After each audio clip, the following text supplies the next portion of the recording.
Episode की शुरुआत में हम देखते हैं कि तमाम के तमाम बेस अटैक करने के लिए बिल्कुल तैयार हो गए थे कि तभी इसी के साथ हमारी नज़र लू फेंग पर पड़ती है जो कि उन्हीं बेस की तरफ आगे बढ़ रहा था। और वो काफ़ी ज़्यादा एक्साइटेड था कि लोग जो कि स्क्रीन पर उसे देख रहे थे वो भी लू फेंग को देखने के साथ काफ़ी ज़्यादा हैरान हो जाते हैं। लेकिन वो लोग पहले मायूस थे, लेकिन लू फेंग को स्क्रीन पर देखने के साथ वो थोड़े से उम्मीद में आ जाते हैं। उन्हें अब यकीन था कि लू फेंग कुछ न कुछ ज़रूर करेगा। लू फेंग के पेरेंट्स भी उसे देख रहे थे और उसे देखने के साथ वो भी परेशान हो गए थे। लेकिन उन्हें अब पता था कि लू फेंग ही इसमें कुछ कर सकता है, उसके अलावा कोई और बंदा ये काम नहीं कर सकता। इवन वहाँ पर मिलिट्री के आला अफसरान भी उसे स्क्रीन पर ही देखे जा रहे थे। लू फेंग आगे बढ़ता जा रहा था कि तभी हम देखते हैं कि एक बीस जो कि समुद्र में रहता था वो उस पर अटैक करता है कि तभी लू फेंग अपनी फुर्ती दिखाते हुए उसके अटैक से बच गया था। लू फेंग जैसे थोड़ा सा आगे गया था कि तभी वो पीछे की तरफ देखता है जहां पर वो बीच समुद्र से उसको तरफ देख रहा था, और फिर उसे देखने के साथ ही अब वो समुद्र से बाहर आ जाता है ताकि बाहर आकर वो उस पर अटैक कर सके। और अगर उस बीच की शेप की बात की जाए तो वो एक जेलीफिश की तरह का दिख रहा था, लेकिन बहुत ही बड़ा था। फिर जेलीफिश जैसे ही उसके पास आई थी, इसी के साथ ही वो दौड़ना शुरू कर देती है, जिसकी वजह से लू फेंग देख पा रहा था कि वो वहां पर अकेली नहीं है बल्कि उसके साथ दो और बीस्ट भी हैं। और जेलीफिश के साथ दो जो और बीस्ट मौजूद थे जो कि पानी में छुपे पड़े थे ताकि वो लू फेंग पर पीछे से अटैक कर सके। कि लू फेंग की नज़र उन दोनों पर पड़ जाती है। अब वो जैसे ही वो लू फेंग को मारने के लिए आगे बढ़ते हैं कि लू फेंग उनसे बचने की कोशिश करता है और बचने में कामयाब हो जाता है। अब जैसे जैसे वो बीस दहाड़ रहे थे कि उनके ने दहाड़ने की आवाज़ उन बीस तक पहुंच जाती है जो कि शहर में तबाही फैला रहे थे। जैसे ही वो इसकी आवाज़ सुनते हैं, इसी के साथ वो उनकी तरफ आगे बढ़ने लग जाते हैं, क्योंकि उन्हें पता चल गया था कि लू फेंग उनकी तरफ बढ़ रहा है, तो इससे पहले उन्हें मिलकर लू फेंग को ख़त्म करना होगा। इसी तरह वो लोग भागते भागते एक चट्टान पर पहुंच जाते हैं। जैसे वहां पर पहुंचते हैं तो देखते हैं कि लू फेंग उनके सामने आर्मर पहनकर खड़ा हुआ था। जैसे ही लू फेंग उन लोगों को देखता है, इसी के साथ वो काफ़ी ज़्यादा गुस्से में आ जाता है। और गुस्से में क्यों ना होता, क्योंकि उन बीस ने काफ़ी ज़्यादा तबाही फैला दी थी। लेकिन लू फेंग अब वहां पर थोड़ा सा फंस चुका था, क्योंकि उसके सामने भी बीस मौजूद थे, समुद्र में भी बीस मौजूद थे, और जो समुद्र में बीस थे वो बाहर निकल आते हैं और वहां पर उसे घेर लेते हैं ताकि लू फेंग वहां से न भाग सके। लू फेंग उनको इस तरह देखने के साथ समझ चुका था कि यहाँ पर उनके दरमियान फाइट होने वाली है, तो इसी के लिए वो अपनी सवार बाहर निकाल कर उनके साथ फाइट करने के लिए तैयार हो जाता है, और वो बीस बीस के साथ फाइट करने के लिए तैयार हो गए थे। लू फेंग को उन बीस ने चारों तरफ से घेर लिया था। अगर लू फेंग वहां से भागने की भी कोशिश करता तो उसे काफी ज्यादा दिक्कत पेश आ सकती थी। और ये सब कुछ देखने के साथ वो बीस फिर अपनी पावर्स को वहां पर गैदर करने लग जाते हैं ताकि वो अपने पावर की इंटेंसिटी को बढ़ाकर लू फेंग पर अटैक करके उसे वहीं पर मार सकें। अब जैसा कि उन सभी ने अपनी पावर को वहां पर गैदर कर लिया था और पावर को गैदर करने के साथ उस पर अटैक करने लग जाते हैं, लू फेंग ये देख रहा था कि उस पर तीन तरफ से अटैक्स आ रहे हैं। लू फेंग फिर ये सब कुछ देखने के साथ यही कहने लग जाता है कि तुम लोगों ने काफ़ी सारे लोगों को मारा है। अगर मैं तुम में से किसी एक को मारता हूँ तो इसका मतलब है कि मैं लाखों लोगों की जान बचा सकता हूँ। तो इसलिए मुझे तुम सभी लोगों को मारना होगा। तुम सभी लोग हेल में चले जाओ। और वो बाल बाल उनके अटैक से बच गया था। और अब लू फेंग के पास भी और कोई चारा नहीं बचा हुआ था, उसे उसके साथ फाइट करना ही थी। कि तभी वो अपनी सवार लेकर वो उन बीस्ट की तरफ आगे बढ़ने लग जाता है जो कि किंग लेवल के थे, और उन पर अटैक करने लग गया था, जिसकी वजह से उन बीस्ट को भी काफ़ी ज़्यादा गुस्सा आ जाता है और वो भी अपनी तरफ से पूरी कोशिश करने लग जाते हैं कि किसी न किसी तरीके से लू फेंग को नुकसान पहुंचा दें। लू फेंग उनके साथ फाइट करने के लिए अपना फुल जोर लगा रहा था और वो काफ़ी ज़्यादा गुस्से में भी था, तो इसलिए उसके अटैक बहुत ज़्यादा खतरनाक थे। वो एक बीस्ट को तो साइड पर गिराने में कामयाब हो जाता है, तभी अपनी सवार का यूज़ करते हुए वो दूसरे फील्ड को भी काफ़ी ज़्यादा हद तक जख्मी कर देता है। कि अभी वो उन लोगों के साथ फाइट कर रहा था कि तभी उसके पास एक चीज़ आ जाती है। वो कोई आम नहीं बल्कि एक ब्लेड प्लेट था, और उसके बारे में वो बात था उसे ये बताने लग जाती है कि ये फोर्थ ड्रेयर है जो कि एक वेपन के तौर पर तुम्हारे काम आ सकता है। अब जैसा कि उसके पास वो ब्लेड आ चुका था, तो वो उसने बस इतना सा काम करना था कि इसे वेपन के तौर पर इस्तेमाल करना था। कि तभी इतने में वहां पर एक बीस उस पर अटैक करने के लिए आगे बढ़ ही रहा था कि वो उसी ब्लेड का इस्तेमाल उस पर कर देता है। अब वो ब्लेड सामने मौजूद बेस की तरफ बढ़ता है और उसे चीरता हुआ दूसरी साइड पर गुजर गया था, जिसकी वजह से उस बेस की हालत काफ़ी ज़्यादा ख़राब हो गई थी। लेकिन वो बेस हार नहीं मानने वाला था। वो अपनी पूंछ का इस्तेमाल करते हुए उस ब्लेड पर वार करके उसे चट्टान में दे मारता है। और लू फेंग देख पा रहा था कि उसकी तरफ एक और बेस अटैक करने के लिए आगे बढ़ रहा है। कि उसे देखने के साथ ही फिर लू फेंग अपनी पावर को वहां पर गैदर करते साथ अपने सवार का यूज़ करते हुए उस बेस पर अटैक करने लग जाता है। और थोड़ी देर में ही उस बीस्ट को हराने में कामयाब हो गया था और उसे ज़मीन में दे मारता है। अब जैसा कि वो बीस्ट वीक हो चुका था, उसे अब एक ही रास्ता पता था और वो रास्ता था भागने का। उसके पास और कोई रास्ता नहीं था। उसे पता था कि अगर लू फेंग के साथ वो डायरेक्टली अब पंगा लेगा, लू फेंग भी जान चुका था कि वो वीक हो चुका है, तो लू फेंग उस पर अटैक करने के लिए आगे आ सकता है और उसे मार सकता है। तो खुद की जान बचाने के लिए वो समुद्र में छुपना ही बेहतर समझता है और इसी के साथ वो समुद्र में जाने लग गया था कि तभी ये देखने के साथ लू फेंग उसका पीछा करने लग जाता है, क्योंकि लू फेंग को भी पता था कि उसके पास अच्छा मौका है जिसमें वो उसे मार सकता है। और लू फेंग अपने साथ साथ अपने ब्लेड का भी इस्तेमाल कर रहा था, जो कि उसके आगे आगे था और वो घूम रहा था। जो कोई भी उस पर अटैक कर रहा था, वो ब्लेड अपनी पावर स्ट्रेंथ यूज करके वहां पर उनके अटैक को नाकाम किए जा रहा था। उस ब्लेड की मदद से लू फेंग आगे तेजी से बढ़ पा रहा था और उसे वहां पर कोई भी इतना इजिली नहीं रोक पा रहा था।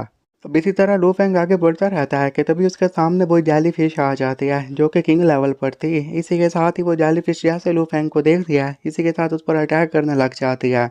कि लू फेंग फिर अपनी फुर्ती दिखाते हुए उसके अटैक से बच गया था और फिर वहां पर वो ब्लेड की पावर का यूज करने लग जाता है ताकि उस जेली फिश को भी ठिकाना लगा सके। वहां पर बाकी के बीस भी इकट्ठे हो गए थे, क्योंकि वो वहां पर फिर लू फेंग पर अटैक करना चाहते थे और लू फेंग को वहां पर घेर लेते हैं। कि तभी लू फेंग फिर फुर्ती दिखाते हुए उनके साथ मुकाबला करने लग जाता है। कि वो लोग जो कि स्क्रीन पर बैठे हुए सब कुछ देख रहे थे, वो यही कहने लग जाते हैं कि जो बीस अब शहर की तरफ बढ़ रहे थे, लू फेंग ने जाकर उन पर अटैक किया, जिसकी वजह से वो लू फेंग का पीछा करते हुए समुद्र में जा चुके हैं। वो सारे के सारे लोग जो कि इस फाइट को स्क्रीन पर देख रहे थे, वो काफ़ी ज़्यादा फोकस थे, क्योंकि उनकी सारी उम्मीद लू फेंग की, जो कि उन्हें बचा सकता था। कि तभी उनके बारे में ये भी बताया गया था कि ये जो किंग क्लास के मॉन्स्टर्स हैं, इनमें अगर जो वीकेस्ट है उसकी भी बात की जाए, तो वो हमारे शहर में जो फर्स्ट रैंक का मार्शल आर्टिस्ट है उसके बराबर है। और जो उनमें से स्ट्रॉन्गेस्ट किंग है, अगर उसके कंपेयर किया जाए, तो हमारे शहर में जो थर्ड और फोर्थ रैंक के मार्शल आर्टिस्ट हैं ना, वो उनके लेवल के हैं।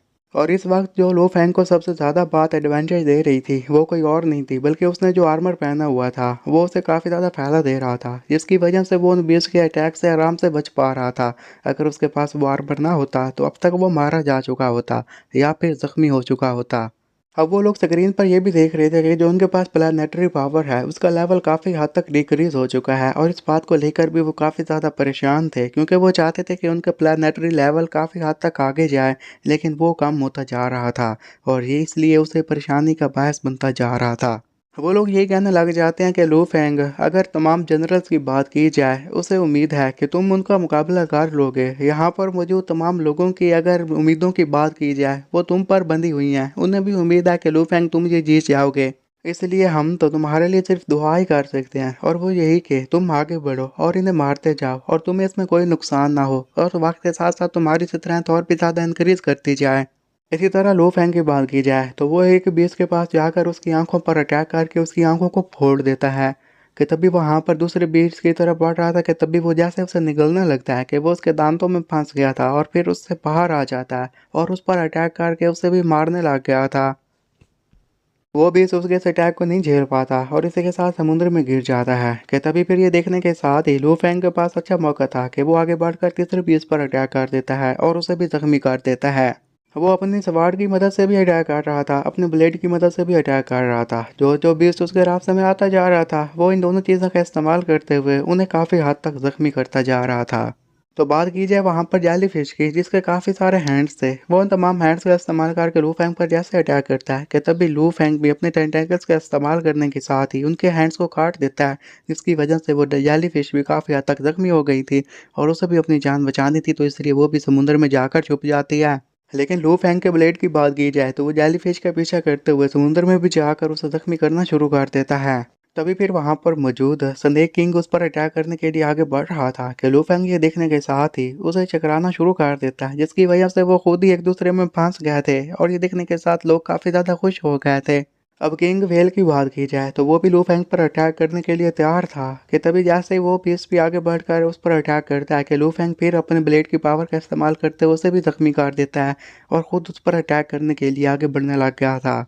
लू फेंग आगे बढ़ते हुए उसके फेस के अंदर चला जाता है और फिर जैसे उसके मुंह में गया था, वहां पर सवाड़ का यूज करते हुए उसे अंदर की तरफ से जख्मी करना शुरू कर देता है और फिर बाहर आ गया था और वो वेल काफी हद तक जख्मी हो चुका था। वो इन अटैक्स को अब नहीं झेल पाता और इसके साथ वो भी समुद्र के अंदर गिर जाता है। वो समुद्र में गिरने ही वाला था कि तभी वहाँ पर लू फेंग अपनी पावर का इस्तेमाल करते हुए उसे वहीं हवा में रोक लेता है।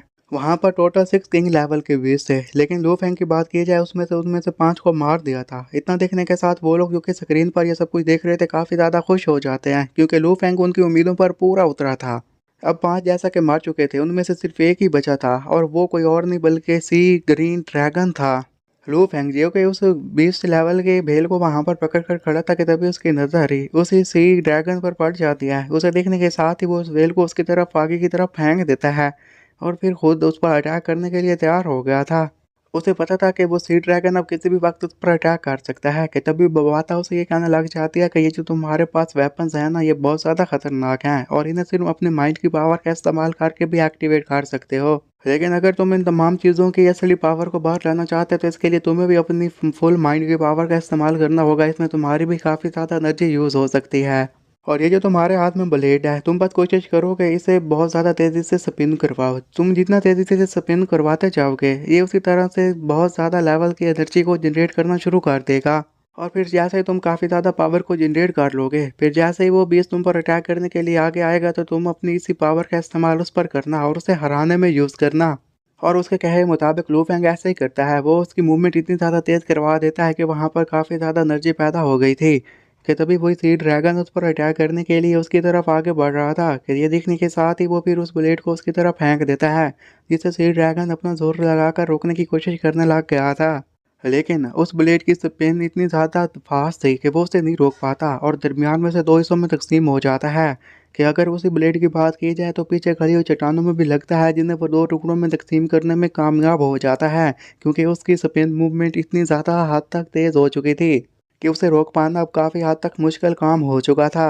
और अगर उन्हीं चट्टानों की बात की जाए जो कि स्पिन ब्लेड की वजह से काट चुकी थी, वो समुद्र में गिरती हैं, जिसकी वजह से वहाँ पर ऊंची ऊंची लहरें आना शुरू हो गई थी। और वो चट्टानें किसी और पर नहीं बल्कि उसी सी ड्रैगन के ऊपर जाकर गिरती हैं, जिसकी वजह से उसकी हालत ऑलरेडी ख़राब थी तो और भी ज़्यादा ख़राब हो जाती है। और शहर के लोगों की बात की जाए या फिर मिलिट्री के लोगों की बात की जाए, वो तमाम के तमाम लोग इस नज़ारे को वहाँ पर स्क्रीन पर खड़े होकर देख रहे थे। और ये उनके लिए काफ़ी अमेजिंग सा लम्हा था, क्योंकि उसने छठे बीस्ट को भी वहीं पर मार दिया था। अब लोग काफ़ी ज़्यादा खुश हो गए थे और वो ये कह रहे थे कि लू फेंग ने आखिरकार कर दिखाया। वो लोग अब खुशी से झूम रहे थे और ये कह रहे थे कि अगर लू की बात की जाए, लू फेंग सच में काफ़ी ज़्यादा अमेजिंग निकला। उसने अपनी स्किल सिखाते हुए उसे मार ही दिया। उसके फैमिली के लोग भी ये सब कुछ देखने के साथ काफ़ी ज़्यादा खुश थे। और सिर्फ इतना ही नहीं बल्कि अगर बाकी मिलिट्री के लोगों की बात की जाए जो कि फाइट कर रहे थे, जैसे वो देखते हैं कि लू फेंग ने किंग बीस्ट लेवल को वहां पर मार दिया है, तो वो लोग इतने ज़्यादा एक्साइटेड हो गए थे कि वहां पर वो भी बीस्ट को मारना शुरू कर देते हैं। उनमें अब एक उम्मीद जाग गई थी, उनमें अब एक एनर्जी की लहर दौड़ जाती है, जिसकी वजह से उनमें काफ़ी हौसला आ गया था। और जो कोई भी अब उनके रास्ते में आता जा रहा था वो उसे मारते जा रहे थे। उन्हें पता था कि अगर लू फेंग अपनी पावर दिखाते हुए 6 किंग लेवल के बीस्ट को मार सकता है तो आखिर वो क्यों नहीं। और बस इसी उम्मीद में वो लोग के पास जितने वेपन्स थे उनका इस्तेमाल करते हुए उन छुटके फुटके बीस्ट पर अटैक करने लग जाते हैं और उन्हें मारने लग जाते हैं। उन लोगों में एक नया जज्बा आ चुका था। हॉर्न बीस्ट की वजह से उन लोगों की उम्मीद जो ख़त्म हो गई थी, लू फेंग की वजह से वो उम्मीद वापस आ चुकी थी। पहले उन्हें यकीन था कि वो लोग नहीं जीत सकते, उनका आखिरी वक्त करीब आ चुका है, लेकिन अब उन्हें उम्मीद थी कि वो लोग जीत सकते हैं, इसलिए उनके हौसले बुलंद हो जाते हैं। वो लोग यही कहते हैं कि हमारे ज़िंदा रहने की होप की बात की जाए तो हमें उम्मीद है कि अब हम बच सकते हैं। अब वो लोग सारे के सारे न्यूज़ देख रहे थे, जहाँ पर एंकर बता रही थी कि अगर बात की जाए तमाम एल्डर्स की तो वो यहाँ पर मदद करने के लिए आ रहे हैं। वो लोग ये भी जानते थे कि लू फेंग की बात की जाए वो स्ट्रॉन्ग है, लेकिन दो दो ताकतों के साथ उसका फाइट करना भी इतना आसान नहीं होने वाला, तो इसलिए कुछ लोग उसकी मदद करने के लिए उसकी तरफ आगे बढ़ने लग जाते हैं ताकि लू फेंग की वहाँ पर जाकर मदद कर सकें। इसीलिए उन्होंने भी तमाम के तमाम आर्मर्स उठा लिए थे और वो भी फाइट करने के लिए तैयार हो गए थे, क्योंकि उन्हें पता था कि दो फोर्सेस उन पर अटैक करने के लिए आ रही हैं, तो इसलिए उन्हें उसका मुकाबला तो करना ही था।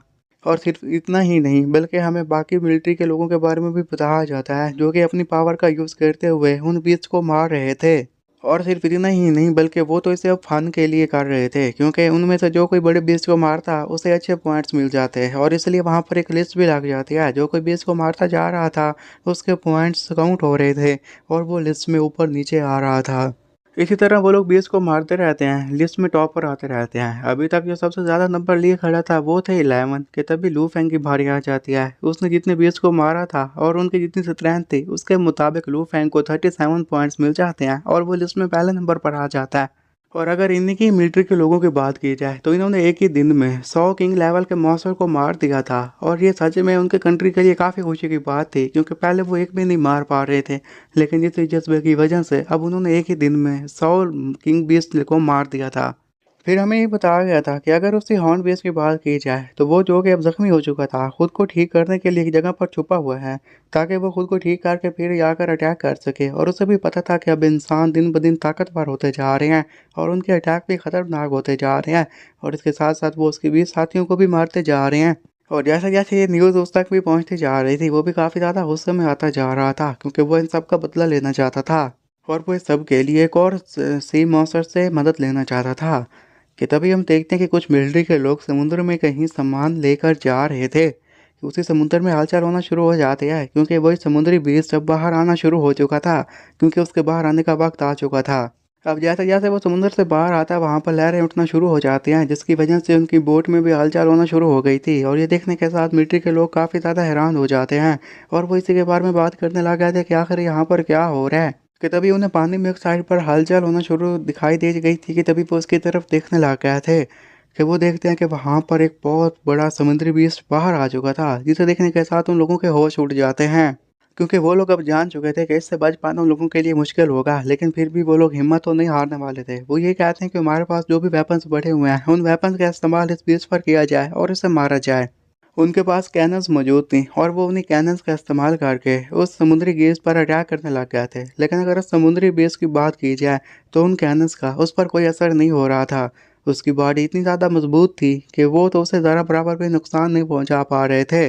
अब जैसा कि उस पर बार बार अटैक किए जा रहे थे, इसकी वजह से उस समुद्री बीस को भी काफ़ी ज़्यादा गुस्सा आ जाता है और इसी गुस्से में आकर वो अपने टेंटाकल का इस्तेमाल करते हुए उस बोट पर अटैक कर देता है। और वो बोट की बात की जाए तो वो उसके पहले अटैक को ही नहीं रोक पाती और इसी के साथ वो बोट वहीं पर डिस्ट्रॉय हो जाती है। कि तभी अगर मिलिट्री के लोगों की बात की जाए तो वो अपने अटैक्स की स्पीड को काफ़ी हद तक बढ़ा देते हैं, क्योंकि वो उसे जल्द से जल्द नुकसान पहुंचाना चाहते थे और अपने सामान को अपनी जगह पर लेकर जाना चाहते थे। लेकिन जैसे जैसे वो उस पर अटैक करते जा रहे थे, इस सब की वजह से उस समुद्री बीस्ट को और भी ज़्यादा गुस्सा आता जा रहा था। अगर मिलिट्री के लोगों के उन अटैक्स की बात की जाए जो कि उस बीच पर अब कोई ख़ास असर नहीं कर रहे थे, कि ये बात देखने के साथ उनको पता चल गया था कि यहाँ से भागना ही हमारे लिए बेहतर ऑप्शन होगा। और मिलिट्री के लोग अब वहाँ से भागने लग गए थे कि तभी वो बीस्ट भी उन्हें भागते हुए देख लेता है और वो भी पीछे से उन्हें देखे जा रहा था और उनकी तरफ आगे बढ़ता जा रहा था। अगर उस समुद्री बेस की बात की जाए तो वो बहुत ही बड़े लेवल का बेस था, इतना बड़ा कि वहाँ पर एक दफ़ा तो ऐसा लग रहा था कि समुद्र में बहुत बड़े लेवल की हलचल हो चुकी है। और वो मिलिट्री के लोग जो कि वहाँ से अपनी जान बचाकर भाग रहे थे, कि तभी वो अपनी एक ही टेंटेकल का इस्तेमाल करते हुए उन पर अटैक करता है। और वो लोग जो कि भाग रहे थे, उन पर अटैक करने के साथ उन्हें वहीं पर मार देता है। और सिर्फ उन्हें ना मार रहा था, बल्कि काफ़ी ज़्यादा गुस्से में था और इसी गुस्से में आकर वो ज़ोर ज़ोर से दौड़ भी रहा था। अब मिलिट्री के लोगों की बात की जाए जो कि खुद को जान से बचाकर भाग रहे थे, वो उनके कुछ काम नहीं आता। और ऊपर से अगर उसी समुद्री बीच की बात की जाए तो उसके इस अटैक की वजह से स्क्रीन पर रेड अलर्ट शो होना शुरू हो जाता है, ताकि वो लोग जल्दी से वहाँ पर जाकर उस बीच को मार सकें। वो लोग जान चुके थे कि ये बीच बहुत बड़ा है, इसलिए वहाँ पर फिर भागदड़ मच जाती है, लोग इधर उधर कंफ्यूज होकर भागने लग जाते हैं। और अगर मिलिट्री के बड़े अफसरान की बात की जाए जो कि उसे अब स्क्रीन पर बिल्कुल सही से देख पा रहे थे, उसे देखने के साथ उन लोगों को काफ़ी ज़्यादा गुस्सा आ जाता है, क्योंकि अभी तो उन्होंने इतने सारे किंग लेवल के बीस को मारा था और ये बला फिर वहाँ से उन पर अटैक करने के लिए आ गई। लेकिन अगर उसके बेस की बात की जाए तो वो कोई आम बेस नहीं बल्कि एम्परर लेवल का बेस था, जिसे देखने के साथ वो लोग ये कहने लग जाते हैं कि हमने सोचा नहीं था कि ये इतना जल्दी समुद्र से बाहर आ जाएगा, लेकिन फाइनली ये समुद्र से बाहर आ चुका है। वो लोग ये बात भी जान चुके थे कि वो एम्परर लेवल का बीच कितना ज़्यादा खतरनाक है और उसके साथ फाइट करना कितना मुश्किल होगा। इसलिए उन्हें इस बात से ज़्यादा गुस्सा आ रहा था, क्योंकि वो जो खुशी मना रहे थे, उन्होंने एक ही दिन में 100 किंग लेवल के बीस्ट को मारा था, वो खुशी अब फिर उनकी गमी में चेंज हो जाती है। और जब आला अफसरान का बंदा दूसरे आला अफसरान को इसके बारे में बताता है कि ये तो एम्परर है जो कि समुंदर से बाहर आ चुका है, और वो लोग जो कि स्क्रीन पर उनके साथ ऑनलाइन बात कर रहे थे, जब उन तक ये खबर पहुंचती है तो इसी के साथ वो लोग भी काफ़ी ज़्यादा हैरान हो जाते हैं, क्योंकि वो लोग भी जानते थे कि ये एम्परर लेवल का बीस किस हद तक खतरनाक है और क्या क्या कारनामे कर सकता है। वो लोग उसका नाम सुनते ही काफ़ी ज़्यादा शॉक्ड हो जाते हैं और ज़ाहिर-सी बात है क्योंकि उन्हें भी पता था कि ये कितना ज़्यादा खतरनाक है।